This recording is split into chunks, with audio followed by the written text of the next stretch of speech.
Au Burkina Faso, la filière lait local fait face à de nombreuses difficultés, parmi lesquelles la difficulté d'accès au marché laitier et la non-maîtrise des critères de qualité du lait et des produits locaux. Cette situation est due principalement à la méfiance et le désintérêt exprimé par les consommateurs face aux produits laitiers locaux en raison de la non-utilisation d'équipements dans la manipulation du lait et des produits laitiers, couplée à la non-maîtrise des différents procédés de production, de collecte et de transformation du lait. Dans l'optique d'assurer la compétitivité sur le marché, l'association IAD s'est inscrite dans un processus d'amélioration aussi bien de la disponibilité que de la qualité du lait par la conception et l'introduction des kits d'hygiène au niveau des producteurs, des collecteurs et des transformateurs.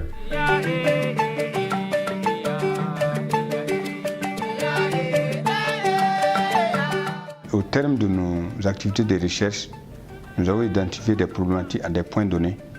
Donc, on a regardé la filière et les maillons. On a créé 3 kits.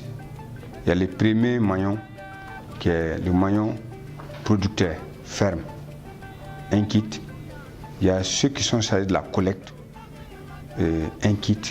Et il y a ceux qui sont chargés de la transformation. Voilà les 3 niveaux.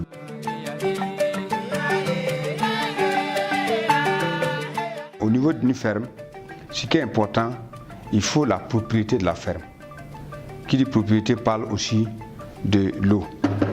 Si vous regardez un kit, donc ce bidon-là, c'est pour que le producteur ait de l'eau de qualité. Deuxièmement, l'animal doit être propre. Si l'animal est propre, il faut que celui qui collecte le lait soit propre aussi. Il faut qu'il ait un habit spécial dédié à la traite. Voilà pourquoi vous voyez des blouses. Maintenant, une fois que le lait est collecté, mais le lait, pendant la collecte, doit être dans un récipient, en tout cas qui est propre aussi. Donc voilà pourquoi vous avez ça.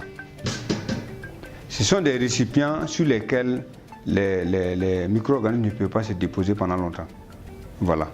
Donc c'est ça qui est. Donc on a remarqué que même si un animal est propre, si ce récipient n'est pas propre, c'est difficile. Voilà pourquoi il y a ces récipients. Maintenant, même quand on collecte le lait dans ces récipients, compte tenu des conditions de la ferme, le lait est toujours contaminé. Mais pas par des micro-organismes forcément pathogènes. C'est pour cela qu'on a prévu dans les kits un tamis. Parce qu'il y a d'autres débris qui ne sont pas forcément des êtres vivants. Donc il faut bloquer et puis pour que le lait puisse être conservé. Maintenant, à la ferme déjà, l'éleveur a ça. Hermétiquement fermé, on a tenu compte de sa capacité de production aussi. Si vous regardez ça, ça vaut 20 litres. Ça veut dire 15 à 20 litres. Donc un éleveur, pour qu'il dépasse 15 litres par jour, il faut qu'il ait dans nos conditions minimum 10 vaches qui vont donner 2 litres, 2 litres, 2 litres. Donc ce qui fait que ça, c'est sa capacité comme ça. Donc quand il produit le lait dans ça, normalement, personne ne doit encore toucher. Le collecteur vient, il prend dans ces kits-là et il l'envoie. Donc le lait est moins manipulé. Donc le collecteur aussi doit avoir des conditions de propriété. Voilà pourquoi on a prévu des bidons. Et quand vous regardez aussi, tout ça ce sont des seaux qui permettent d'approvisionner. Et puis bon, il y a les boîtes, les savons, au niveau de la laiterie aussi, des serviettes, pour que le lait soit moins contaminé. Donc nous avons la composition qu'on a donnée. Donc il y a les kits aux 3 niveaux, ferme, collecteur et puis unité de transformation. Donc voilà brièvement les kits. Mais quand vous regardez ces kits-là, on a tout fait pour que ce soit des équipements accessibles, remplaçables facilement. Et on a tout fait aussi pour que la raison de chaque élément là découle d'un dispositif expérimental qui a prouvé que quand c'est telle matière, ça peut tenir concernant le lait. Ça aussi, ce sont des choses que nous avons vérifiées. Donc c'est des kits qui ont pour base des études expérimentales, pas forcément de la littérature, une vérification des conditions de production de nos pays parce qu'il s'agit de lait local. Pourquoi les kits d'hygiène? C'est pour convaincre le consommateur, pour que les produits locaux soient compétitifs. Parce que souvent, les gens ont des appréhensions sans preuve pour dire que, comme le lait vient d'ailleurs, ça doit être de qualité plus que le lait qui est produit localement. Voilà pourquoi nous sommes concentrés sur la partie propriété, hygiène du produit. Et là, le consommateur saura que la ferme travaille dans des conditions appropriées. Le collecteur qui transporte le lait le fait dans des conditions appropriées. Les transformateurs aussi le fait dans des conditions. Donc il y a une assurance. S'il y a une assurance, il y aura une consommation plus accrue. Parce que c'est la consommation des producteurs, des consommateurs qui va tirer la production et la filière.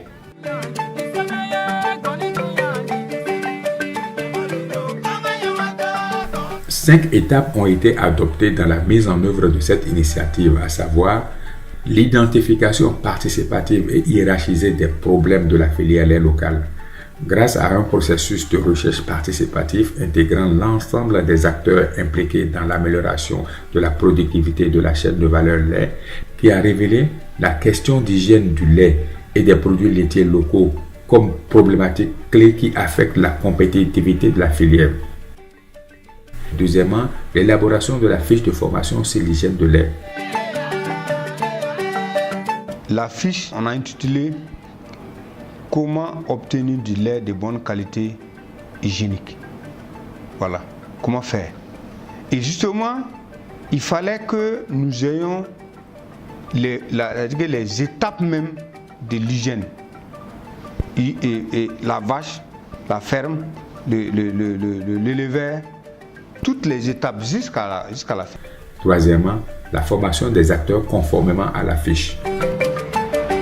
L'objectif, c'était augmenter leurs connaissances et non seulement qu'ils sachent qu'on peut faire autre chose en dehors de cailler le lait simplement comme ils faisaient d'habitude dans les calebasses et puis aller vendre en détail avec les louches, mais qu'ils pouvaient aussi transformer et conditionner et pour qu'ils puissent mieux vendre et pour avoir encore plus de bénéfices.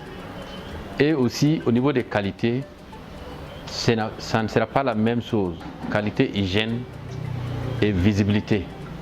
Donc tout ça là, ça renforce et ça apporte plus. Quatrièmement, la co-construction des outils harmonisés. Des kits d'hygiène ont été conçus pour être accessibles aux acteurs de la filière lait qui ont des capacités faibles et moyennes, contribuant majoritairement au développement de la filière lait bovine. Cinquièmement, l'acquisition et la remise des kits pour utilisation. Par le biais du projet EmproLait, 20 kits ont été remis aux bénéficiaires d'une formation sur l'utilisation des kits d'hygiène conformément aux fiches techniques. On a pu convaincre des cadres d'une mine où il n'y a pas seulement que des Burkinabés. Ce sont des habitants de l'Afrique de l'Ouest et même de l'extérieur du continent africain qui consomment le lait là-bas et qui l'apprécient. Donc ça, c'est un premier changement majeur.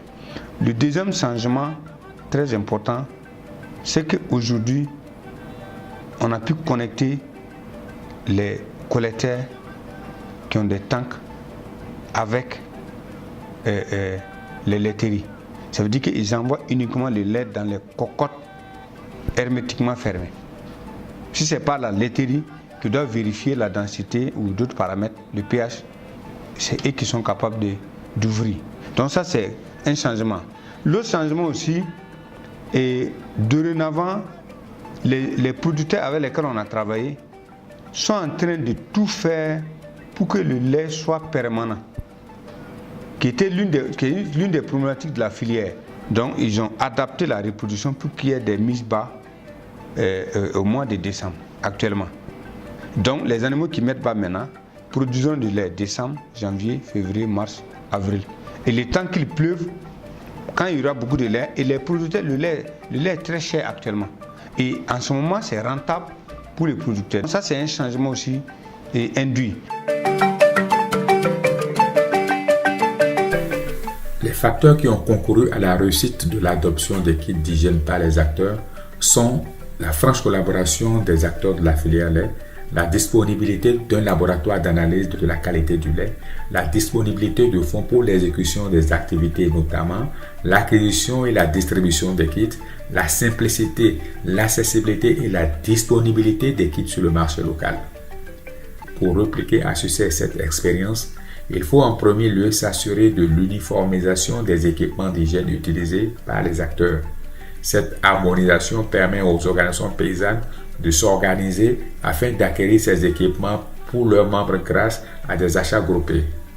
La formation de chaque acteur qui veut utiliser les kits d'hygiène est aussi un facteur très important.